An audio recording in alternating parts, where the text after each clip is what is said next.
I'm just thankful that none of our troops were killed in the attack last night. And my hope is that there still will be some room or some movement towards diplomacy.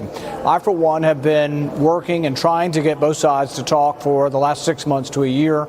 I think it's more difficult now in general that is an act of war and that Congress should be involved. The Constitution never envisioned giving that power to one individual person. It's too much power for one person to have, even somebody has support like the president. But I think we should really obey the Constitution. That means we would stay out of a lot of war unless there was a momentum and a declaration of war coming from Congress. Yeah, Senator Paul, you've been looking closely at Senator Kaine's resolution of war powers. Fill us in on that. Well, I'm going to hear the classified intelligence over what the proposed attacks were that were coming towards us.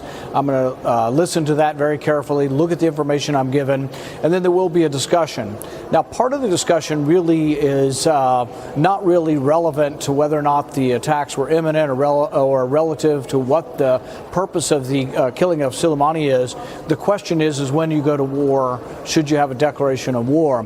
And the question is this an isolated instance or is it going to ratchet up?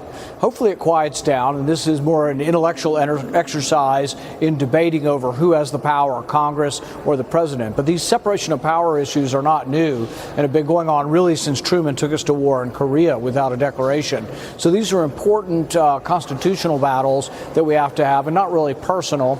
And I don't think the president takes it personally either. I spoke to the president earlier today, and I think the president's hope is the same as my hope, that we don't have another major land war in the Middle East. And I think he continues to believe, as he said many, many times, that the Iraq war was a mistake. And in many ways, the Iraq war still continues to haunt us as we lead to these altercations with the Iraq government now siding with the Iranian government. And none of that happened, or all of that has happened, basically as a result of the Iraq war, which was a mistake. Now, you have said for many years that you don't want any more endless wars. When you see something like this, if there were some belligerence, let's say, from Iran toward the United States, would you support military action then? And if so, what kind of action? See, that's sort of the problem. I believe that President Trump doesn't want that. He doesn't want endless wars, and he doesn't want a major war with Iran. The problem is does one provocation lead to a greater provocation, lead to something that makes it inevitable, where everybody says we must do something? You know, fortunately, the attacks last night killed no one, but what if the attacks had killed 200 Marines? Today we'd be at war with Iran.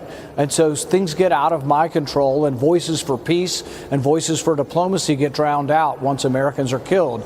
And so the real goal here is to have diplomacy, some kind of mediation, some kind of engagement, give the Iranians an opportunity to have discussions as opposed to only escalation. Because you're right, there becomes a point at which they rally behind their flag, but there's also a point at which Americans rally behind our flag if Americans are killed. So right now we're still in a lucky place in that no Americans were killed in the most recent escalation, and hopefully we stay there, and hopefully there is an off-ramp that the Iranians will choose and that our side will choose.